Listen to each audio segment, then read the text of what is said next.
أكبر ولله الحمد. الله أكبر الله أكبر لا إله إلا الله والله أكبر الله أكبر ولله الحمد. الحمد لله كبيرا الحمد لله كثيرا الله أكبر كبيرا الحمد لله كثيرا وسبحان الله بكرة وأصيلا. الحمد لله رب العالمين والصلاة والسلام على سيد الأنبياء والمرسلين نبينا محمد وعلى آله وصحبه أجمعين. أما بعد فقد قال المولى عز وجل ذكره في تنزيله الحكيم بعد أعوذ بالله السميع العليم من الشيطان الرجيم. بسم الله الرحمن الرحيم. شهر رمضان الذي أنزل فيه القرآن هدى للناس وبينات من الهدى والفرقان فمن شهد منكم الشهر فليصمه ومن كان مريضا أو على سفر فعدة من أيام أخر يريد الله بكم اليسر ولا يريد بكم العسر ولتكملوا العدة ولتكبروا الله على ما هداكم ولعلكم تشكرون. الحمدللہ اللہ سبحانہ وتعالیٰ کی فضل و احسان اور اس کی بے شمار انعامات کی باعث الحمدللہ ہم نے ایک مہینے کا ایک عمر مشقت اور کہہ دیجئے کہ وہ عظیم مہینہ گزارا ہے جس عظیم مہینے کی عبادت کو اللہ سبحانہ وتعالیٰ نے ہم پر فرض کیا تھا. اللہ سبحانہ وتعالیٰ جو اس کا تمام کائنات کا خالق رازق اور مدبر ہے، جس کی کبریائی اس کائنات کے اندر ہر چیز بیان کرتی ہے، ہر چیز اس کی عبادت میں محو ہے، اور دنیا کے اندر جو بھی چیزیں ہیں وہ رب کی تعریف میں رب اللسان ہے، رب کی تعریفوں کے ساتھ، تسبیحات کے ساتھ. وَإِن مِّن شَيْءٍ إِلَّا يُسَبِّحُ بِحَمْدِهِ وَلَكِن لَّا تَفْقَهُونَ تَسْبِيحَهُمْ إِنَّهُ كَانَ حَلِيمًا غَفُورًا. کہ اس کائنات کے اندر جتنی چیزیں ہیں وہ ساری کی ساری چیزیں رب العالمین کی برائی اور کبریائی کو بیان کر رہی ہیں، رب کی عظمتوں کو بیان کر رہی ہیں، ہر عیب اور نقص سے رب کی ذات کو پاک اور منزہ قرار دیتی ہیں، لیکن ان کے تسبیح اور طریقے کو آپ نہیں سمجھ سکتے.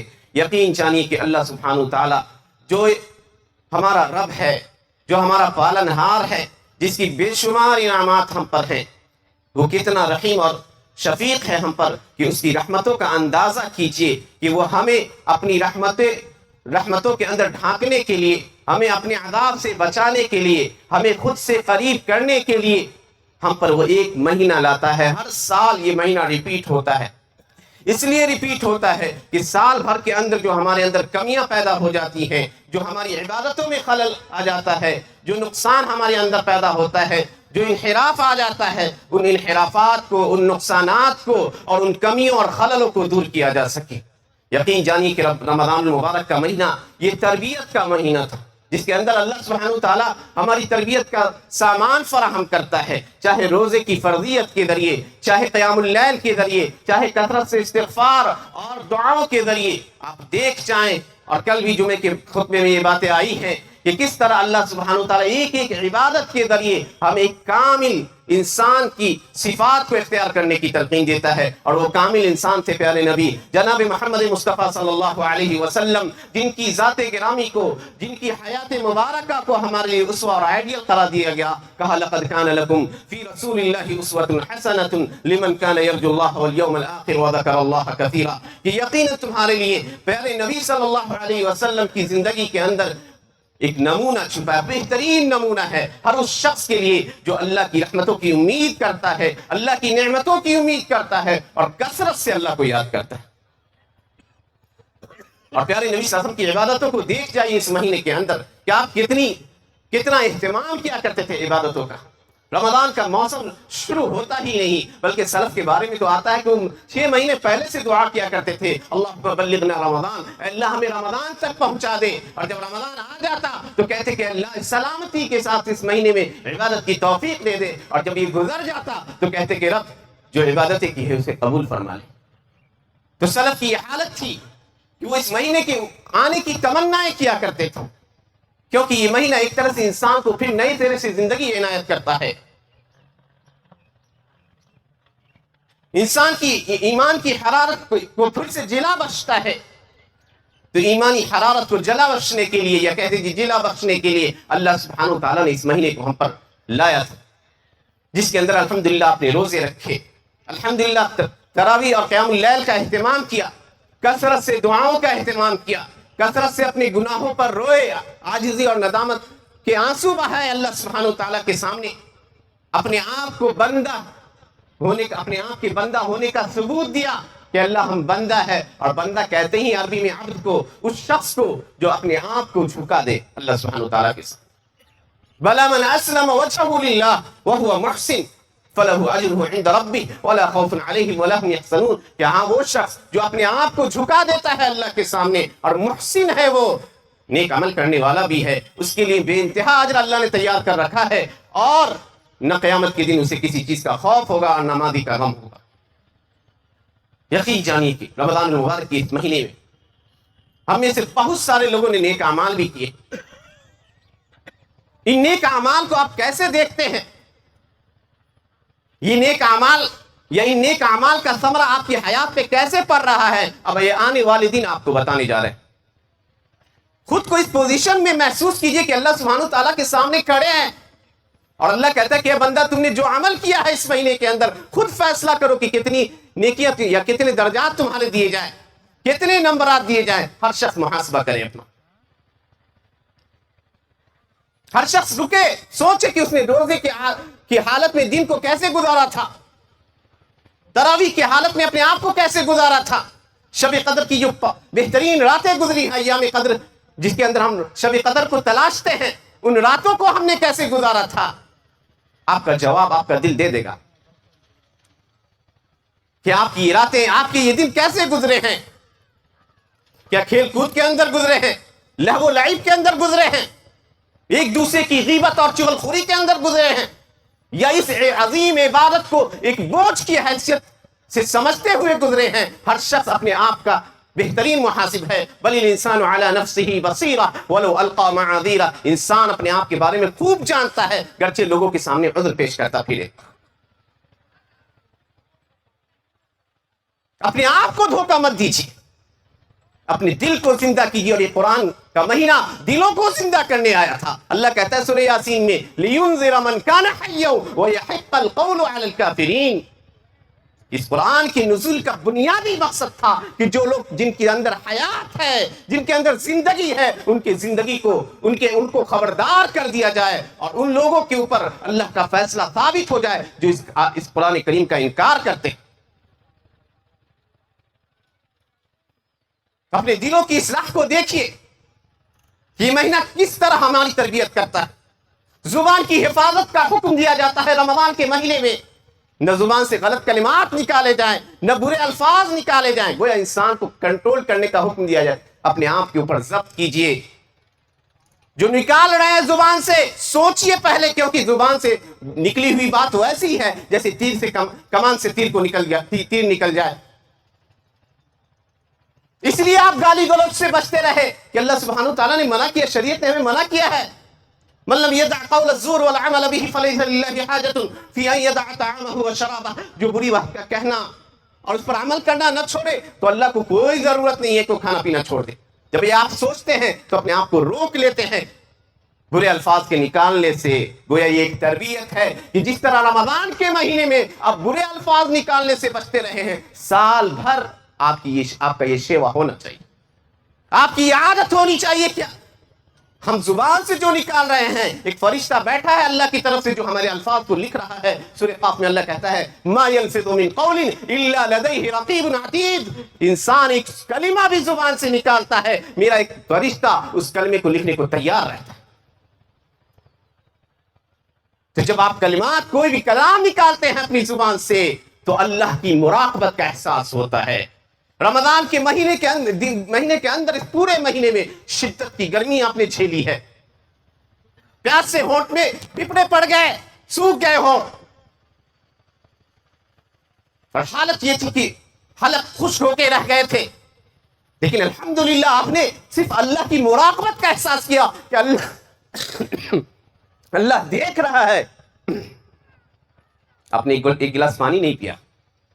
یہ کیا شاندار احساس اور درس دیتا ہے یہ عمل کہ آپ اپنے آپ کو روک رہے ہیں، اپنے ہونٹ کو یا اپنے گلے کو تر کرنے سے روک رہے ہیں، اس لیے کہ اللہ دیکھ رہا ہے. وہی اللہ سال بھر رہتا ہے، وہ رمضان کا رب نہیں ہے، وہ سالوں بھر کا رب ہے. یہ احساس، اس بات کو، یہ چیز آپ کے اندر اس بات کا احساس دلاتی ہے کہ جب بھی کوئی گناہ کیجیے تو اللہ کی مراقبت کا احساس کیجئے کہ رب العالمین کی ذات مطلع ہے. یعلم خائنۃ الاعین وما تخفی الصدور، جو نگاہوں کی خیانت کو جانتا ہے اور دلوں کے اندر جو باتیں چھپی ہیں ان تمام باتوں کو جانتا ہے. تو جب انسان اس بات کا خیال کرتا ہے کہ ہم آنکھوں سے کیا دیکھ رہے ہیں، رب ہمیں دیکھ رہا ہے، اور ہم دلوں کے اندر کیا چھپا رکھے ہیں، رب اس پر مطلع ہے، تو وہ دلوں کی طہارت کا بھی اہتمام کرتا ہے اور آنکھوں کی پاکیزگی کا بھی اہتمام کرتا ہے.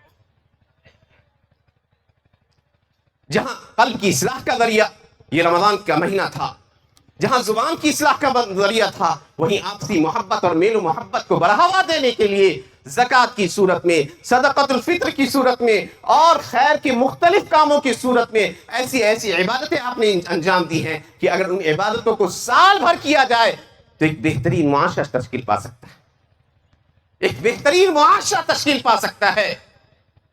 ایسا معاشرہ جو ایک آئیڈیل معاشرہ ہو سکتا ہے، جو دوسروں کو اس دین کی طرف رغبت دلانے والا معاشرہ ہو سکتا ہے. اور اس مہینے نے ایک اور چیز آپ کے سامنے کھول دی ہے، اور وہ چیز یہ ہے کہ ہم اپنے آپ کو سال بھر دھوکہ دیتے ہیں. کہیے گا کیسے دھوکہ دیتے ہیں؟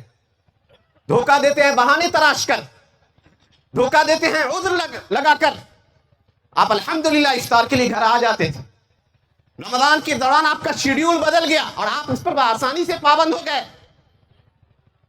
سرکاری آفسوں میں اور دوسری جگہ کام کرنے والوں کو پہلے چھٹی بھی مل جاتی تھی. کیوں نہیں ایسا ہوتا کہ یہ چیزیں سال بھر کے اندر ہوتی؟ آپ اپنی عبادتوں کے لیے اپنا مقام اس ملک میں، اس سوسائٹی کے اندر ایسا بناتے کہ آپ کی عبادتوں کے لیے الگ سے اسپیشل چھٹیاں ہوا کرتی، نماز کے لیے مخصوص وقت آپ کو ملتے. بحیثیت قوم ہم نے اتنا گرا لیا ہے خود کو، اپنی ان عبادتوں سے اتنا دور ہو چکے ہیں کہ دنیا بھی جانتی ہے کہ بس رمضان کی نمازی. اور یاد رکھیے کہ عید کی یہ خوشیاں جہاں ہم اکٹھے ہوئے ہیں آج اللہ کی کبریائی اور بڑائی کو بیان کرنے کے لیے، جو اللہ سبحانہ وتعالی ہمیں کہتا بھی ہے لِتُكْمِلُوا الْعِدَّةَ وَلِتُكَبِّرُوا اللَّهَ عَلَى مَا هَدَاكُمْ. اللہ نے یہ رمضان کے روزے اس لیے نہیں فرض کیے تھے کہ ہمیں مشقت میں ڈالے، پریشانی میں ڈالے. يُرِيدُ اللَّهُ بِكُمُ الْيُسْرَ، اللہ تمہارے ساتھ ہے، آسانی کا معاملہ کرنا چاہتا ہے. وَلَا يُرِيدُ بِكُمُ الْعُسْرَ، سختی اور تنگی کا معاملہ نہیں کرنا چاہتا. تم اس مدت کو پوری کرو، اس مکمل مدت کو، اور اللہ کی کبریائی بیان کرو اس بات پر کہ اللہ نے تمہاری رہنمائی کی اسلام کی طرف. دنیا کی سب سے عظیم نعمت، جس نعمت کا احساس شاید بہت کم لوگوں کو ہے، آج پورا یورپ اسلام کی طرف مائل نظر آتا ہے. چاہے ان کا سائنسداں طبقہ ہو، ڈاکٹر ہو، انجینئر ہو، بہترین دماغ یورپ کے، وہ اسلام کی طرف مائل ہو رہے ہیں. اور ہمارے یہاں کہنے دیجئے نام نہاد انجینئر، نام نہاد ڈاکٹر، نام نہاد سائنٹسٹ اور خود کو دانشور اور مائنڈیڈ کہنے والے لوگ دین سے دور ہوتے چلے جا رہے ہیں. دین ان کے لیے بوجھ ہے. کہنے دیجئے دین بوجھ بن چکا ہے، دین کی تعلیمات انہیں فرسودہ لگتی ہے. اللہ سبحانہ وتعالیٰ کا یہ دین ان کے اوپر مشکلیں لانے والا بن گیا ہے. وہ جانتے ہیں کہ دین پر عمل کریں گے تو شریعت کی پاسداری کرنی ہوگی. وہ جانتے ہیں کہ دین پر عمل کریں گے تو حرام مال سے بچنا ہوگا. وہ جانتے ہیں کہ دین پر عمل کریں گے تو زنا اور بری چیزوں سے انہیں اب اجتناب کرنا ہوگا. اس لیے دین سے وہ بھاگتے نظر آتے ہیں. جمعہ کو بھی نظر آئیں گے تو بس شرماتے ہوئے نظر آتے ہیں. دین ان کی زندگی میں کہیں نہیں ہے. دوسرے دیکھتے ہیں آپ کے ذریعے اسلام کو، اسلام کیسا ہے. ماننے والوں کو دیکھو، یہی ہے. یہ اسلام جب آیا تھا ہندوستان میں تو مسلمانوں کو دیکھ کر ہزاروں اور لاکھ لوگ مسلمان ہو گئے. کیوں؟ کیونکہ وہ صداقت کے پیکر تھے. بولتے تھے تو سچ بولتے تھے، وہ عدالت کے پیکر تھے، فیصلہ کرتے تھے تو انصاف کے ساتھ کرتے تھے. وہ شجاعت کے پیکر تھے. جب میدان کارزار گرم ہوتا تھا تو شجاعت کے ایسے جوہر دکھاتے تھے کہ ان کی مثال نہیں ملتی تھی. وہ انسان کامل کے نمونے تھے اور ان کے فرستادے اور رسول تھے جنہوں نے پوری دنیا کے اندر اسلام کے پیغام کو عام کیا. یہ دین جو عرب کے چرواہوں، اونٹ کے چرواہوں کا دین تھا، پوری دنیا کے اندر پیر پسار گیا اور اللہ کے نبی کا وہ وعدہ پورا ہوا جو پیارے نبی صلی اللہ علیہ وسلم نے کر رکھا تھا. اللہ کے نبی نے کہا تھا، واللہ، اللہ کی قسم، ما يبقى في هذه الارض من بيت من مدر ولا وبر الا ادخله الله هذا الدين بعز عزيز او ذل عزیز ذلیل، کہ اللہ کی قسم اس دنیا کے اندر کوئی گھر ایسا نہیں بچے گا، چاہے وہ پکا گھر ہو یا کچا گھر ہو، اللہ اس دین کو اس گھر میں داخل کر کے رہے گا۔ جو لوگ اس دین کو اختیار کریں گے وہ غالب رہیں گے اور عزیز رہیں گے، اور جو اس دین کو چھوڑ دیں گے وہ ذلیل اور رسوا ہو جائیں گے۔ دیکھ لیجئے حالات کو، اللہ بدلتا ہے، ریپلیسمنٹ چلتا ہے اللہ کے یہاں۔ آپ کا اللہ کے اوپر کوئی احسان نہیں ہے کہ آپ نے اس دین کو اختیار کر لیا تو اللہ پہ احسان جتلائیے، نہیں، غلط سوچتے۔ ریپلیسمنٹ چل رہا ہے اور احساس نہیں ہے، یورپ خوب سمجھتا ہے، اسی لیے انہوں نے نام دے رکھا ہے گریٹ ریپلیسمنٹ۔ ایک عظیم تبدیلی ان کے ہاں واقع ہو رہی ہے، وہ کہتے ہیں ان کی سوسائٹی کے لوگ کثرت سے مسلمان ہو رہے ہیں، اور اللہ کا وعدہ ہے یا ایھا الذین آمنوا من یرتد منکم عن دینہ فسوف یأتی اللہ بقوم یحبهم ویحبونہ اذلۃ علی المؤمنین اعزۃ علی الکافرین یجاہدون فی سبیل اللہ ولا یخافون لومۃ لائم۔ اے ایمان والو، تم میں سے جو لوگ اپنے دین سے پھر جائیں گے تو اللہ ایسے لوگوں کو لائے گا جن سے اللہ محبت کرے گا اور اللہ ان سے محبت کریں گے۔ وہ اللہ سے محبت کریں گے، مومنوں کے لیے انتہائی پست ہوں گے، بڑی محبت کرنے والے، اور اہل کفر پر انتہائی سخت ہوں گے، اللہ کے کلمے کو عام کرنے کے لیے اور اس پیغام کو پوری دنیا تک پہنچانے میں کسی طرح کی کوتاہی سے کام نہیں لیں گے، کسی ملامت گر کی ملامت انہیں نہیں روک سکے گی۔ آج دیکھ لیجیے کہ دین ہمارے اندر کہاں رہ گیا، چاہے وہ ہماری بچیوں کی حجاب کی شکل میں ہو، اسکول کالجوں میں پڑھنے والے لوگوں کی اسٹوڈنٹ کی شکل میں ہو، دین کہاں ہے؟ آپ دیکھ لیجئے کہ یہ انطاق راتوں کو ہمارے بچوں نے کیسے گزارا ہے، پورا شور و ہنگامہ بھرا رہتا ہے محلے اور گلیوں کے اندر۔ یہ وہ راتیں تھی جو انتہائی عظیم راتیں تھیں، اور جن کو آسانی کے ساتھ ہماری قوم نے ضائع کر دیا۔ سمجھتے ہیں کہ چند رکعات پڑھنے سے اللہ کے فضل کو پالیں گے، دھوکے میں پڑے ہیں وہ لوگ جو سمجھتے ہیں کہ بس ایک مہینہ آیا اور یوں ہی چلا جائے گا، بہت خوبصورت کپڑے اور بہت ساری چیزیں کرنے کے بعد، بہت سارے انعامات اور کہہ دیجئے کہ اللہ کی نعمتوں سے لطف اندوز ہونے کے بعد سمجھتے ہیں کہ عید کی حقیقی خوشیاں ہمیں مل گئی۔ سلف کے طریقے کو دیکھ لیجیے، حضرت عدی بن ارطاط مشہور محدث ہیں، وہ خطبہ دے رہے تھے عید کا، کہتے تھے کأن کبدا لم تظمأ وکأن عینا لم تسہر فقد ذهب الظمأ وابقى الاجر، کہ رمضان کی ان دنوں اور راتوں کے اندر ہم نے جو عبادتیں کی ہیں، گویا ہمارے دل کبھی پیاس سے آشنا نہ ہوئے، ہماری آنکھیں کبھی جگی نہیں، کوئی احساس نہیں، اس تھکاوٹ کا احساس کیجئے، اس پیاس کی شدت کا احساس کیجئے، کہیے گا الحمدللہ کوئی تھکاوٹ کا احساس نہیں، وہ پیاس چلی گئی اور اجر باقی رہ گیا۔ فَيَا لَيْتَ شِعْرِي، کاش کہ میں جان لیتا، من مِنَّ الْمَقْبُولُ فَنُحَنِّهُ، کون وہ شخص ہے خوش نصیب جس کی عبادتوں کو اللہ نے قبول کیا ہے تو ہم اسے مبارکباد دے سکیں، اور کون وہ شخص ہے جو محروم رہ گیا تاکہ ہم اس سے تعزیت کر سکے کہ جبر اللہ مصیبتک، اللہ تمہاری مصیبت کو دور کرے، اور پھر وہ روتے اور خود کو بھی رونے، دوسروں کو بھی رلایا۔ پیارے نبی صلی اللہ علیہ وسلم فرمایا، مسلم کی حدیث ہے، یؤتی بانعم اہل الدنیا، قیامت کے دن دنیا میں جو شخص سب سے زیادہ نعمتوں میں رہا ہے، بڑی نعمتیں اللہ نے کی تھی، اس کو لایا جائے گا، لانے کے بعد فَيُسْبَغُ فِي النَّارِ صَبْغَةً، جہنم کی آگ میں ایک غوطہ اس کو لگایا جائے گا اور نکال لیا جائے گا، اور اس سے کہا جائے گا یا ابن آدم هل رأيت خيرا قط، کیا کبھی تم نے کوئی بھلائی دیکھی ہے، دنیا میں کبھی آسانی دیکھے؟ وہ کہے گا لا واللہ یا رب، کبھی کوئی آسانی نہیں دیکھی، پوری دنیا ہمیشہ مشکلوں میں گزری، حالانکہ وہ دنیا میں سب سے مالدار شخص تھا، سب سے زیادہ نعمتوں میں رہنے والا تھا، ساری نعمتیں بھول گیا۔ وَيُؤْتَى بِأَشَدِّ أَهْلِ الدُّنْيَا بُؤْسًا، قیامت کے دن اس شخص کو بھی لایا جائے گا جو دنیا میں سب سے زیادہ مشکل زندگی گزار کے گیا ہوگا۔ فَيُسْبَغُ فِي الْجَنَّةِ صَبْغَةً، جنت میں ایک غوطہ اس کو لگایا جائے گا، اور جب نکالا جائے گا تو کہا جائے گا کہ یا ابن آدم، اے انسان، کیا تم نے دنیا کے اندر کبھی کوئی پریشانی دیکھی، کوئی مشقت کی زندگی دیکھی؟ کہے گا لا واللہ یا رب، کبھی کوئی پریشانی نہیں دیکھی۔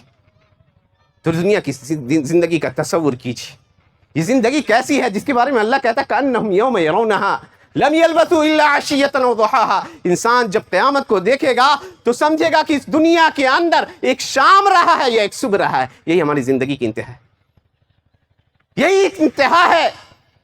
ہر چیز کی ہر ابتدا کی ایک انتہا ہوتی ہے. ہماری زندگی کی بھی ایک انتہا ہوگی اور ان تمام اعمال کا ہمیں جواب دہ ہونا ہوگا جو ہم نے کیا ہے اور جو ہم کر رہے ہیں. اپنے بچیوں کو خاص طور سے میں کہنا چاہتا ہوں کہ یہ طبقہ ٹارگیٹڈ ہے. ان کو دین سے دور رکھنے کی باضابطہ سازشیں چلائی جا رہی ہیں. انہیں بے حجاب کرنے کی مہم چلائی جا رہی ہے. اپنے بچیوں کو اسلامی لباس پہنانا سکھائیے, انہیں اسلامی آداب سکھائیے, دین کی بنیادی معرفتیں انہیں دیجیے تاکہ ارتداد اور مرتد بنانے کی جو لہر چل پڑی ہے پورے ملک میں, اس لہر سے وہ محفوظ رہ سکے. ان تک اللہ کے نبی کی یہ حدیث پہنچائیے کہ اللہ کے نبی نے کہا ہے صنفان لم ارہما, کہ دو طرح کے لوگ ایسے ہیں جہنم میں ان کے جیسا کسی کو نہیں دیکھوں گا. کہا قوم رجال, وہ لوگ جن کے ہاتھ میں کوڑے ہوں گے اور جن کے ذریعے وہ لوگوں کو مارتے نظر آتے ہیں. وَنِسَاءٌ كَاسِيَاتٌ عَارِيَاتٌ مَائِلَاتٌ مُمِيلَاتٌ رُؤُوسُهُنَّ كَأَسْنِمَةِ الْبُخْتِ لَا يَدْخُلْنَ الْجَنَّةَ وَلَا يَجِدْنَ رِيحَهَا. اور وہ عورتیں جو کپڑا پہن کر ننگی ہوتی ہیں, دوسروں کو مائل کرتی ہیں, خود بھی مائل ہوتی ہیں, اللہ کی قسم وہ اللہ کی جنت میں داخل نہیں ہوں گی اور نہ جنت کی خوشبو پائیں گی. تو یاد رکھیے, اپنے بچیوں کو تعلیم دیجیے. دور ہے وہ, انہیں نہ جمعہ میں حاضر ہونے کا موقع ملتا ہے, نہ انہیں دین کی نصیحت کی کوئی باتیں ملتی ہیں. آسانی سے وہ گمراہی کا شکار ہو رہی ہیں اسکولوں اور کالجوں اور نہ جانے کن کن مقامات پر. آج ملک کی تصویر کو دیکھ لیجیے اٹھا کے. اپنے آپ کی حفاظت کیجیے, اپنے دین کی حفاظت کیجیے اور اپنے ان مستقبل کی حفاظت کیجیے جو بچے کی صورت میں ہے. اللہ کے نبی صلی اللہ علیہ وسلم فرمایا کلکم راعٍ وکلکم مسئول عن رعیتہ, تم میں سے ہر شخص نگہبان ہے اور ہر شخص کو اپنی مسئولیت رعیت کے بارے میں جواب دینا ہوگا. اور اللہ سبحانہ وتعالیٰ کے سامنے روئیے, گر گرائیے کہ جو اعمال کیے ہیں آپ نے, ان اعمال کو اللہ سبحانہ وتعالیٰ قبول بخشے. علامہ حسن بصری کہتے تھے کل یوم لا یعصی اللہ فیہ فہو للعبد عید. ہر وہ دن جس کے اندر انسان اللہ کی نافرمانی نہیں کرتا, وہ دن اس بندے کے لیے عید کا دن ہے. حقیقت میں عید کا دن وہی ہے جس دن آپ گناہوں سے بچے رہے. تو اس احساس کو عام کیجیے. خوشیاں اصل عید کی اس شخص کو نصیب ہوں گی جو شخص گناہوں سے اپنے آپ کو بچا لیا, جو اپنے دل کو صاف کر گیا. قد افلح من تزکا, کامیاب ہو گیا وہ شخص جو اپنے آپ کو پاک کر گیا. وذکر اسم ربہ فصلی, اور اپنے رب کو یاد کیا اور نماز پڑھی. یہ عید کی نماز کے لیے آپ حاضر ہوئے ہیں. اللہ سبحانہ وتعالیٰ سے ہم دعا کرتے ہیں کہ رب العالمین ہم نے جو عبادتیں کی ہیں اس مہینے کے اندر, ان عبادتوں کو شرف قبولیت بخشے, ہمارے گناہوں کو معاف فرما دے, اور جو ہمارے اندر کمیاں تھی, جو خلل اور جو نقصانات تھے, ان نقصانات کی تلافی کر دے. اے اللہ جب تک ہمیں زندہ رکھے اسلام و ایمان پر زندہ رکھ, اور جب ہمارا خاتمہ ہو تو ایمان و اسلام پر خاتمہ ہو. اے اللہ ہمارے دین کی اصلاح فرما دے, جو ہمارے لیے عصمت ہے, جو ہمارے لیے حفظ جان ہے. اے اللہ ہماری دنیا کی اصلاح فرما دے جس کے اندر تو نے ہمارے لیے معیشتیں رکھ رکھی ہیں. اے اللہ ہمارے والدین کو معاف فرما دے. اے اللہ جو لوگ ہم میں سے وفات پا چکے ہیں ان کی بخشش کر دے, ان کی قبروں کو نور سے بھر دے, ان کے درجات کو بلند فرما, ان کے گناہوں کو معاف فرما دے. اے اللہ جو ہم میں سے بیمار ہے اللہ انہیں شفائے کامل عطا فرما, جو پریشان حال ہے اللہ ان کی پریشانی کو دور فرما. اے اللہ جو مصیبت میں پڑے ہیں اللہ ان کی مصیبتوں کو دور کر, جو پریشان حال ہے تنگ دست ہے ان کی تنگ دستی کو دور فرما. اللہ ہماری بچیوں کی اصلاح فرما دے, ہمارے بچوں کی اصلاح فرما دے, ہمارے ملک میں امن و عافیت کی فضا قائم کر دے. ہمیں اس دنیا میں رکھ, امن و عافیت کے ساتھ رکھ, اور جب ہمارا خاتمہ ہو تو امن و عافیت کے ساتھ رکھ. اے اللہ دین ہمارے لیے سب سے عزیز چیز ہے, اس دین کی حفاظت کو ہم پر لازم کر دے, اور اس دین پر جب تک ہم اس دنیا میں زندہ رہیں اس دین کے شہدائی بن کر زندہ رہیں, اور جب ہمارا خاتمہ ہو تو اس دین پر خاتمہ ہو. آمین. وآخر دعوانا الحمد للہ رب العالمین. سبحان ربک رب العزة عما یصفون وسلام علی المرسلین والحمد للہ رب العالمین.